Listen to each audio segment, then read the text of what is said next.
Today we're joined by Landra Hughes, daughter of Pastors Ed and Lisa Young in the Dallas-Fort Worth area. She and her husband Brad are on staff at Fellowship Church in Grapevine, Texas. They have 3 children. She is an author and a speaker. Join us today as we discuss how to navigate the hard times of life. So welcome everyone, and welcome to Landra Hughes, our guest today on Table Talks with Kay. I adore Landra, and she knows that. I am her fan club, the number one person in her fan club. I've known your family for over 15 years. So since you were a teenager, I've known you, and Landra's just become a friend of our family, honestly, a friend to me. And she's one of the most kind, gracious people I've ever met. I literally, when I walk in the room or my family walks in the room, she runs to us like there's no one else there to say she loves us so much. And I'm like, really? You really like us that much? But you're so awesome. And Landra is, she's written 2 books over the last few years. And I love these. I love her books. One is called A Different Kind of Love Story. And the other one that I just finished reading is called Where is God in This? And we're going to talk today. Landra shares her stories in both of those books. But basically, we're going to talk about life is unfair. We want it to be fair, but life is unfair. And why do bad things happen to good people? And so we're just going to jump in. And again, welcome, Landra. Thank you for taking the time out. She's got 3 kids, like I mentioned earlier, and her life is so crazy busy, but welcome and thank you. Yay. Thank you so much for having me. This is truly an honor. You are someone I look up to in so many ways. And it's true. If Kay Woodward and the Woodward family is in a room, I'm going to go up to you guys because I love you guys so much. And you guys so are truly really, you exude kindness, hospitality, like your mom. Same with you. Mom. So much like you.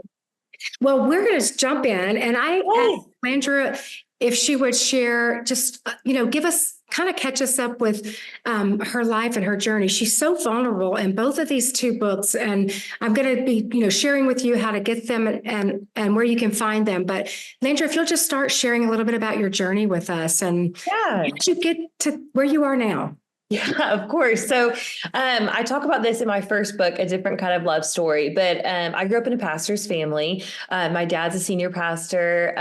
I've just literally been involved in church ever since I was a little kid. And growing up in a pastor's family, it's like life in the fishbowl. They say, like, I'm a PK, but don't worry, I'm not like the super bad PK. Like, I feel like PKs have a bad rep. Like, I do. Best rep. We're good pastor's kids. But I know. I was a great pastor's kid. So, but anyway, when I turned around like 16, 17, there was just some circumstances that happened in our church and kind of in my life that I just couldn't control. And things were happening that were out of my control. And I learned something about myself through all of this is I like to have control. And I couldn't control what was happening around me, but I could control what I was doing to myself. And so from that, I developed a eating disorder. It started out with anorexia and then went on to binge purge bulimia and consumed about 4.5 years of my life. And so it started at like 16, 17, and really I didn't find true healing till I was like 19, 20. And so, started out with anorexia, then went on to binge purge bulimia. I went to a rehab center in Arizona and was inpatient there. I flew home and things, my parents and our family and our church thought I was doing better, but I actually was getting worse. And so just really dealt with depression and anxiety through that. And it was truly one of the darkest times in my life. And so it's funny because not a lot of people talk about eating disorders. There's like the drug addiction and different things like that, but rarely do you talk about like a food addiction. But eating disorders are just coming up like at the wazoo nowadays. And so it's definitely more common, but back when I was dealing with it, it wasn't necessarily like such like a cool thing to talk about. But anyway, nobody talked about it. You just kept it a secret. Yes. And so really when I said the church, like our church didn't know every single detail, but I definitely could think they probably knew something was up because, like any pastor's family, we're, out doing things, we're serving, some of us are on staff, like we're heavily involved. And so I think that people can kind of suspect things. But anyway, so through that, kind of I met my husband when I was deep in my eating disorder. And so that's just a crazy story that I talk about. And really, when I met him, I never, like, growing up in the pastor's home and in church, like, I always heard the best messages, the best stories, all of those things. And I never truly had that incredible relationship with Jesus Christ, that intimate relationship that I needed. I had it through others, like my parents or, the church or different things like that. So, when I met Brad, he had this incredible relationship with Christ, and it was like contagious to me, and he loved me just for who I am. Like, and I had never experienced that. I had never fully been able to love myself in so long. And so, it's such a crazy story. I mean, I could go into everything, but Like some people that might be listening or watching that struggle with or think that. So the stereotype might be, well, if someone struggles with an addiction, whether it's an eating disorder or food addiction or whatever, or drugs, that their family has to be checked out for this to happen. Opposite for you. You have this loving mom and dad who, support you and affirm you and your siblings and a twin sister and an elder sister and a younger brother. I mean, all the affirmation that goes on with your family, you would think this could not happen. So that's what I want people to hear from the very beginning. There is dysfunction that leads to something, but this was not from dysfunction. This was something you were going through on your own. You felt out of control.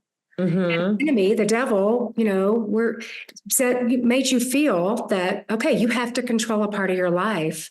Yeah. And you look at you now, because when I look at someone, I think, well, she has no problems.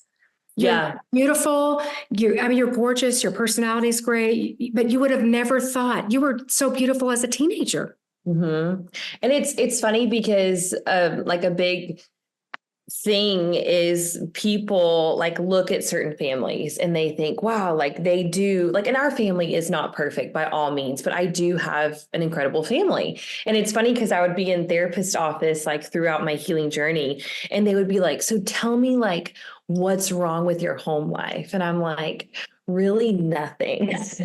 And like, it was hard for them in our culture to understand that, like, to understand that someone is dealing with this, even though they have a great family. And unfortunately, there's so many different times where they, like, hearing other people's stories about what they had to deal with at home. I could not even imagine. Like, I wouldn't be where I am today without my parents walking alongside me in this healing journey. But no, and I really truly believe, like, now looking back, because I feel like when you're in it, when you're in the thick of it, my dad used to say, like, Landra, like, this is the enemy's attack on your life. Like, the enemy attacks some of the most influential people that God is going to use to greater his kingdom. Yes. And I was like, great, that's awesome.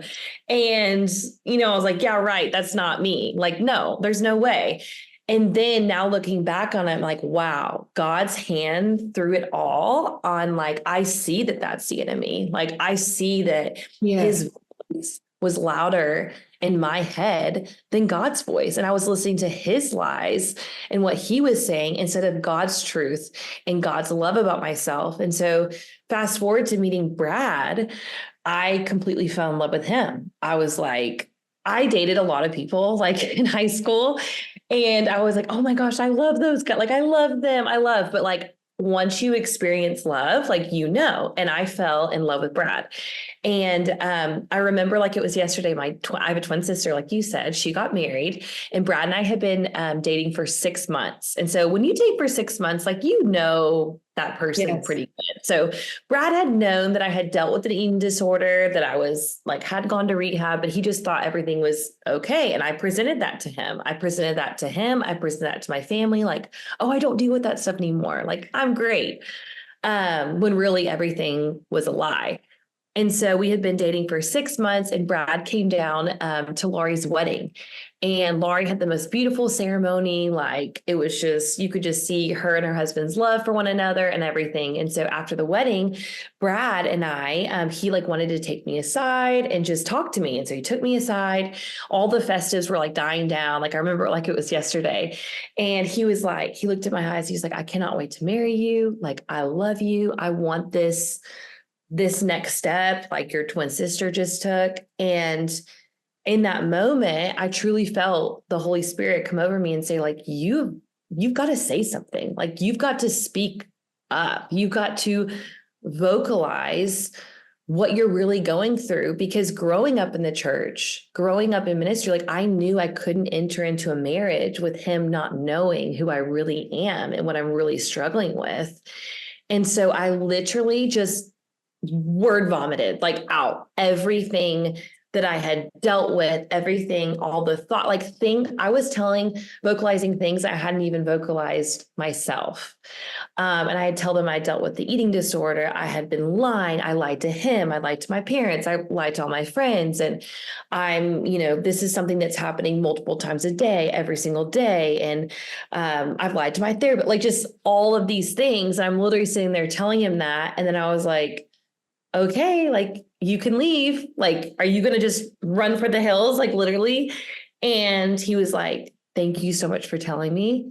He was like, God loves you and he cares for you so much. And you're never going to be able to find true healing without diving in to full relationship with Jesus Christ and experiencing the love that he has for you, because you can't love yourself unless you fall in love with the one who created you, who is love. God is love. And so I was like, wow. And in that moment, he was like, I'm going to stay with you. We're going to get you healing. Like, we're going to do this. And so from that point on, it was January 1st, Kay. Isn't that crazy? It was January 1st. And that is when my whole healing and recovery journey started. By first, being totally honest, vulnerable with yourself. When you told him, you had to look in the mirror and be honest with yourself. And I think that, well, obviously he came into your life. God sent him to be part of your recovery, not, a relationship, but he helped. Yes. And there were different, like, I truly believe, because I'm not the person that's going to be like, Brad came into my life and that's how I'm healed. Like, that would be awesome. But I'm a firm believer of, like, God planted seeds along the way, along my recovery journey, whether it was in a therapist or whether it was in a message that I heard. I might have not been able to be in the place to like receive that, but God planted that seed.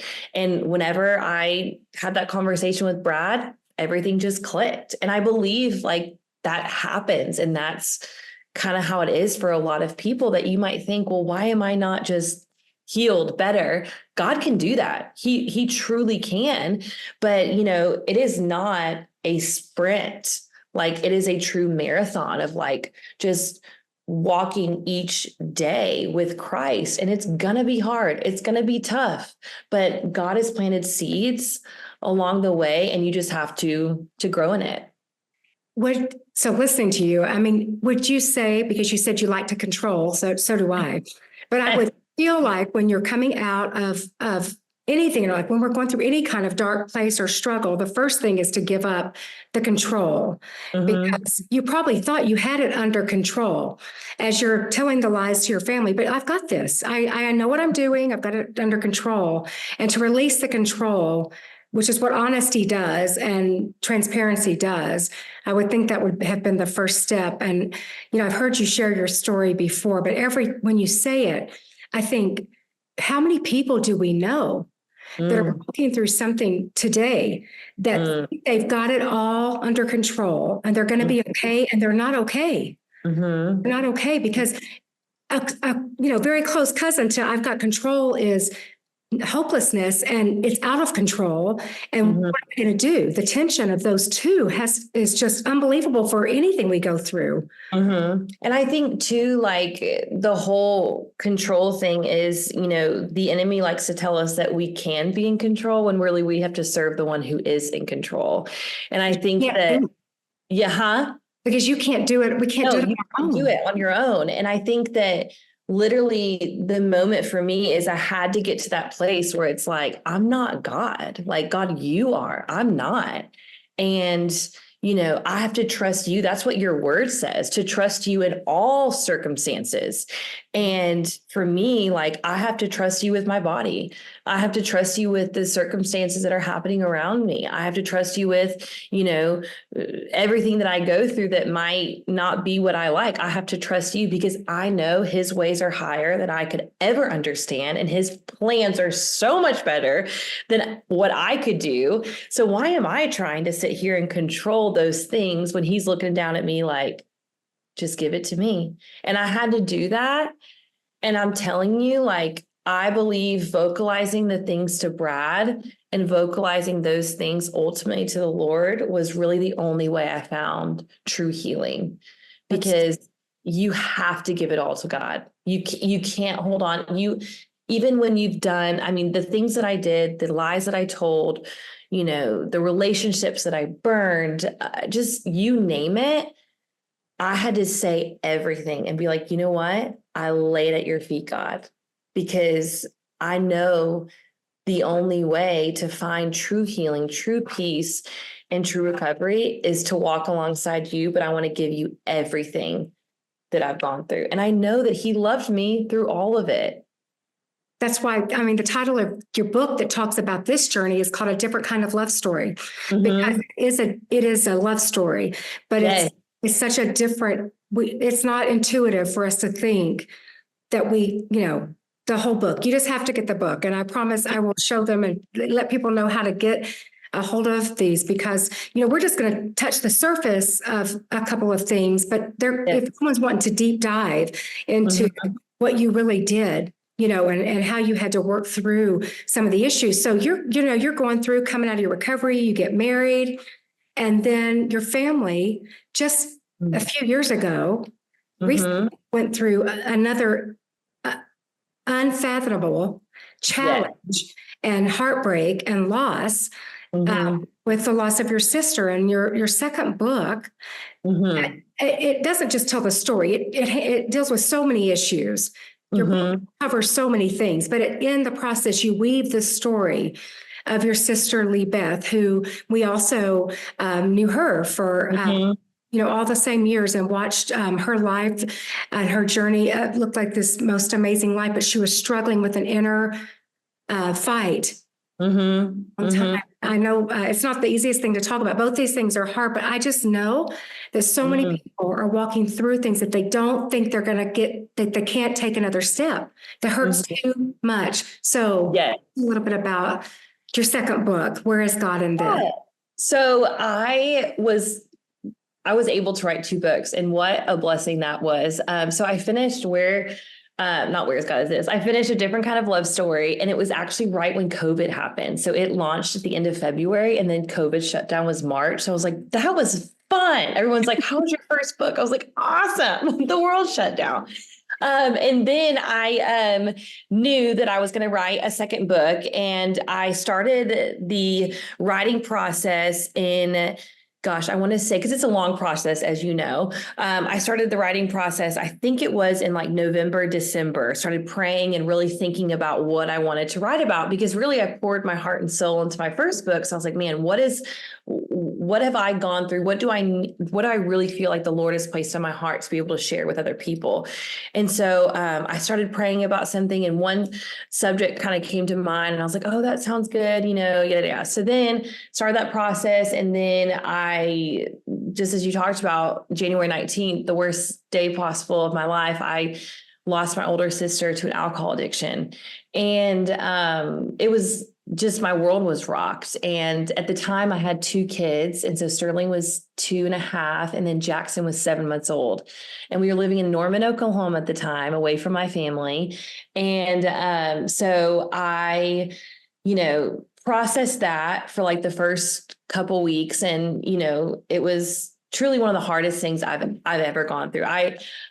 People in your life like would pass away, like like distant relatives, and you would hear on Facebook of like a terrible story of like someone passing away in their family, and you would type in, I'm praying for you, I'm so sorry. And you really would pray for them, but like you were sorry, but you're like, man, I wonder what that's like, and then you go along with your day, right? And then when I experienced losing my sister, like my whole world was rocked, especially for me, someone who's dealt with an addiction before, and now I'm on the other side of it. It was so hard for me to grasp that my very own sister couldn't get to where I was. And I'm not saying that as like kudos to me. I'm just saying like I knew, I felt with her, like I knew what it was like to be in that hard addiction. And you kind of would maybe feel guilty because you were getting better, yes, and your sister wasn't. yes. And, when she was in rehab, she wrote me a letter, and we didn't have like when you're dealing with some kind of like addiction, like alcohol, you're not going to have like the best relationship because you really try to push people away, just like I did when I had an eating disorder. So we really didn't have the best relationship, but actually the past year of her life is when we started to kind of rebuild it, because she went to rehab. And when she went to rehab, she knew the only person that she knew that also had been in rehab was her sister. And so she was able to, write to me and, really tell me like, hey, like, I understand like what you're going, like, I understand. And I know that you relate to me. And that was such a big thing in our relationship, because we both kind of shared that bond. And then when she got home, like things kind of got better. And then kind of in the later months of her life is when we kind of started to be distant again. But even though all of those things, like I still just it broke me. And with anything, there are those days where it's like, this is the hardest thing I've ever done. But then there's those things where you're like, wow, God's hand is truly on this entire situation. And I know you probably know stories, but there's just been so many stories that have happened where you're just like, wow, those are God touches. Like, though we would wish Lee Beth back here on earth, like in a heartbeat, like what has come from her story is truly remarkable. And like, I know that she's looking down in heaven and she's like, wow, like, look at this. Like, it's truly amazing. But so anyway, I lost her. And then my, people I work with for writing was like, hey, like, have you thought about a second book? I don't want to pressure you or anything like this. And so I just started praying. I'm like, Lord, like, what do you want me to write about? And I don't want to tell Lee Beth's story for her because that wasn't my job, but I do want to honor her life with whatever like I shared. And so I looked back on the seasons of my life of my eating disorder, of depression and anxiety. And then I look back on moving to Oklahoma away from family and being in a tough ministry position with my husband, that, and then now losing, Lee Beth. And I thought about all those things and I'm like, so many times in those moments, in the darkest times of my life, I've literally asked God and cried out to God, God, where are you? Like, where are you in this situation? And so I was like, man, like that literally is what I want to write about, because I feel like, I know this sounds so dumb what I'm about to say, but after Lee Beth passed away, it was like 3 days later, I went to this nail salon and I love the nail salon. Like it's glorious there. Like I can relax, get my hands, feet done, everything. So I go to the nail salon and I'm sitting there and I'm like, had just cried my eyes out, the waves of emotion. And I'm sitting there and the nail tech, I was getting my dip put off and taken off. And so, nowadays you're supposed to like scratch this paper when you're like soaking your nails. And I didn't scratch the paper. My nails were just soaking. And she looked at me and she was like, scratch the paper. And I said, okay, like I'm trying to scratch the paper. And she came up to me again and was just like kind of rude to me. And I thought, man, maybe she's having a bad day. But then I'm thinking to myself, does this girl know what I'm walking through? Like, does she know what just happened in my life? No, she doesn't. And I literally got in my car and cried. And I didn't cry because I was mad at the nail tech, but I was cried because I was overwhelmed with like how many people in our lives and our daily lives are going through something, and they don't have that hope that I have. They don't have that hope in Jesus Christ that knows when like your sister has passed away, that, you will see the goodness in that terrible circumstance. And so that's kind of when that clicked. I was like, I need to write about this. Like, this is what the Lord has placed in my heart. So my whole thing is, not everyone has a death. Not everyone has an addiction. Not everyone has these terrible things that happen to them, but everyone has something in their life that they've looked up and asked God, where are you? So that's kind of why I wrote that whole book. Oh, and in every chapter, you focus on a spiritual principle. Like I said, you weave the story through there, but you're focusing on the spiritual principle that guides us no matter what we're walking through. Mm-hmm. Like you said, we all have and it changes momentarily. I mean, it's a phone call. Changes. Mm-hmm. We were saying about you're getting your nails done. I remember when my dad died, he was the closest person. We'd never lost it. I'd lost my father-in-law, but when my dad died and I was at the grocery store and people were like buying avocados, I'm like, why are you buying an avocado? Yes. We just left the hospital. You don't need avocado. You need to cry with me. I was so sad and nobody knew or they didn't understand. And I was just trying to grab it all. So when you said that, I thought, yes, everybody's life moves forward. And you're going through a grief process, whether it's a loss of a loved one or a job loss, or, just there's so many things, that a relationship that goes, bad. But one thing about your sister, and the same with you guys, the same family raised in, nothing different. These loving, caring parents, family supportive. And Lee Beth became a Christian when she was a little girl. She accepted Christ as her savior. Just because we're Christians doesn't mean we're not exposed to all the things that are the world, meaning, everything else that's in the world. Life happens. Yeah. And I think we live in a fallen world, like we do, but we serve a good God. And I think that's hard to grasp as a Christ follower. That's hard to grasp when, like the saying of like, why do bad things happen to good people? Like, I don't think we're ever going to fully understand until we get to eternity with God. And I think that for me, I still am anxious. I still get anxious. I still get worried about what's going to happen next. Like, I've experienced some things in my life that are not great. Like, God, we are good. Like, we've served you in ministry. Like, I've dealt with an eating disorder. I've written 2 books and hopefully, served people in ministry. My husband's on staff, the list goes on. And still those things happen. But I truly believe that anything that happens in life, like, is all in the Bible. It says this is all part of God's plan. And I think that he has a purpose in our pain. He has a purpose in the plan, whether it goes good or it goes bad.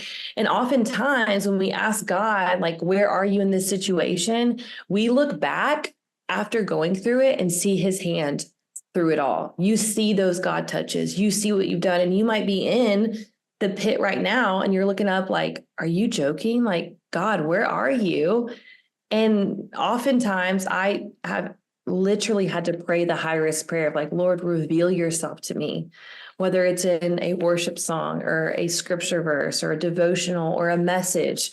Reveal yourself to me. Help me to see you, because I feel like I can't find you. I know you're here. And I think we have to do that. But God is always here. He's always there for us. He's never left our side. But we just have to know that we serve a good God no matter what life throws our way.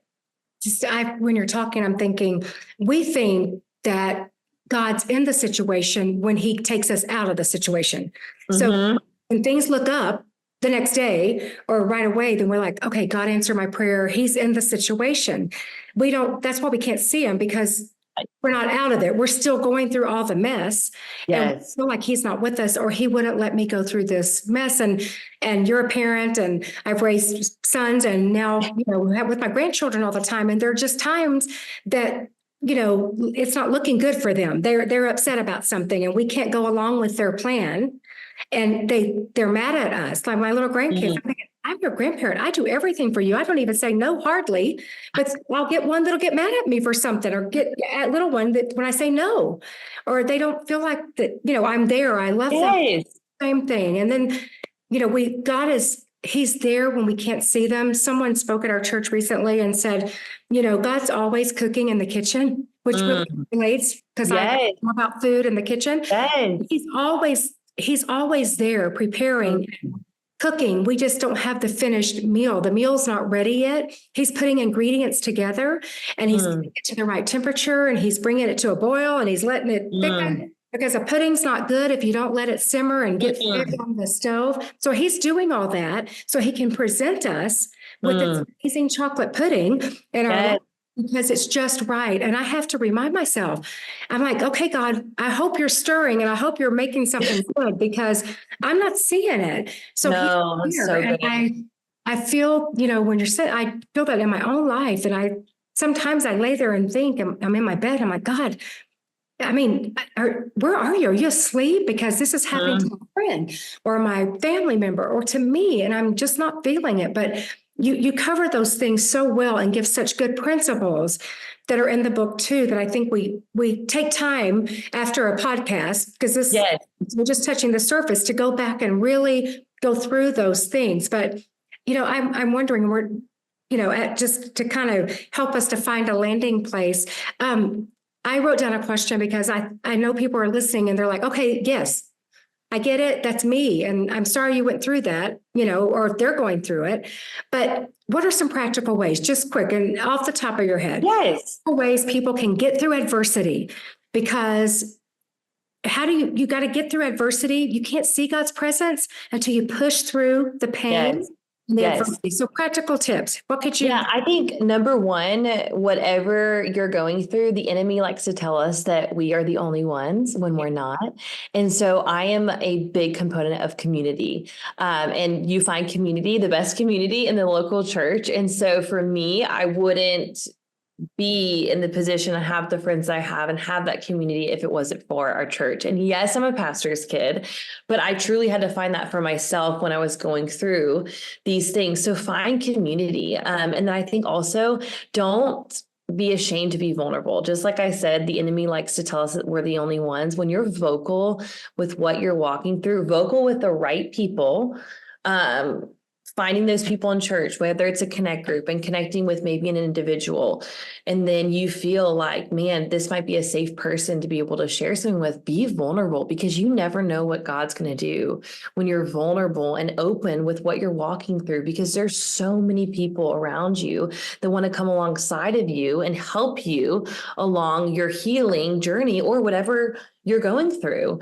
And then I also think just having that personal relationship with Jesus Christ, like being in your word, being and having a quiet time every day. I know in my life, and I know your life, it is very hard. The enemy is thriving right now with social media, with all this stuff that pulls us away from spending time with God. And so I think carving 10 minutes out of your day, start with 10 minutes, get a devotional book, open your Bible, open the Bible app, spend 10 minutes just talking with God, vocalizing what you're walking through to him, asking him for help, praying that high risk prayer that I talked about, that he would reveal himself. And I'm telling you, a week goes by and you cannot tell me that has not changed your days to come. And so those are some practical things that I do that truly help me in my walk as a Christ follower. And I'm sure you mentioned that you still have to go through, we all go through things. And just because we get a breakthrough on something doesn't mean that we aren't working on ourselves every single day. You didn't, your honesty with Brad and your family and all of those years ago didn't automatically stop you from going through trials and even dealing with the same issues, whatever, got somewhere to start with. Something that for me in my journey of an eating disorder, some people can say, oh, I'm healed and I never deal with that ever again. That's awesome. But for me, That's something that I have to put on that full armor of God that the Bible talks about. And I have to fight the fight every single day. From the moment my feet hit the ground in the morning, I fight. And whether that's the fight of the enemy's thoughts of my mind, or just the battle of depression, or the battle of anxiety, or the battle of talking to my kids nicely, or being sweet to my husband, those little things, like I've still got to fight the fight. And it doesn't just go away, unfortunately. It's something that you just have to do, but it only makes you stronger as an individual when you have to do that. You're such you're a gifted speaker. You're just such a beautiful mom. I mean, your kids are so blessed to have you, and I mean, your family, the church. I feel like Fellowship Church is blessed to have all of you guys on staff.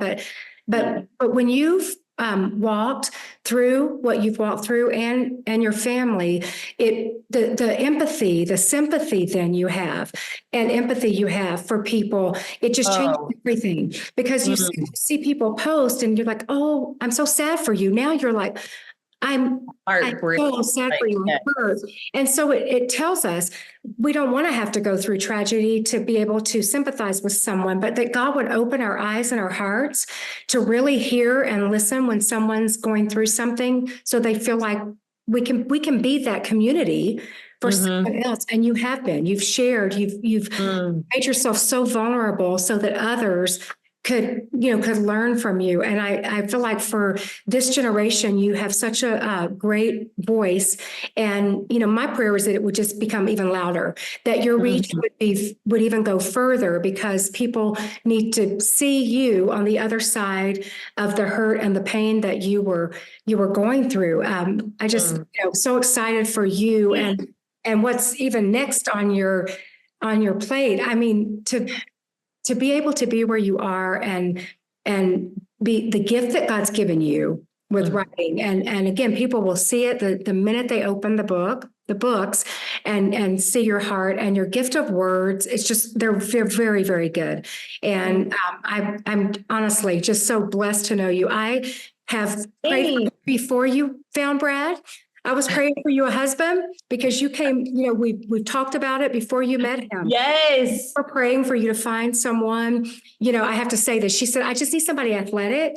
I need somebody really tall and athletic. And she got this amazing, good looking man that was tall and buff and athletic. And God gave you, honestly, it was a desire of your heart.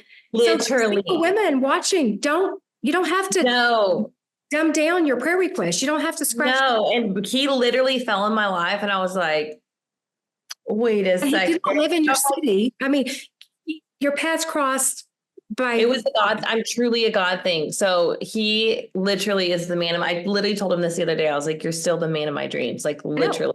You prayed him. You wrote out a recipe. Yes, I did. And God got to cooking. For you. He got to cooking, and he made some good white chocolate pudding. Watch that journey happen. So in posting this podcast, which is about dark times in our lives, but I'll tell you, God honored a prayer request of yours, even when you didn't even know how you were praying. He honored you with this wonderful person packaged how you wanted him to be, with a nice bow on top. Yes. You remember that. Yes, I do. Hard times, that God actually fulfilled every desire of your heart. And he's still continuing to do that. And he will continue to do that in your life, in every season that you go through in the next days and years to come. I believe it. Yes. Thank you. You're so sweet. Honestly, I'm so honored that you said yes to this podcast, and I believe it's going to really, bring a lot of people where they need to be, just even to realize what they need to do next. I can't wait. I'm going to get to see you in a couple of weeks. I know. I'm so excited. I'm so excited. So that's my happy place to get to come to Fellowship Church and to be in the Dallas area. And I can't wait. Hopefully we'll have some more stories to tell. Oh. So many more. Thank you for fitting this in with those three babies. Of course. Putting this during the boys' nap time to be able to get this podcast. I know. I love it. That's what it's all about, though. Thank you, Jesus, for naps and letting us get a podcast. And thank you. God bless you. Yes. Love you. You too. Bye. Thank you for joining me today on Table Talks. For more content and information about upcoming episodes, please visit my website at kwoodward.com. You can also explore other podcast links and resources there. Until next time.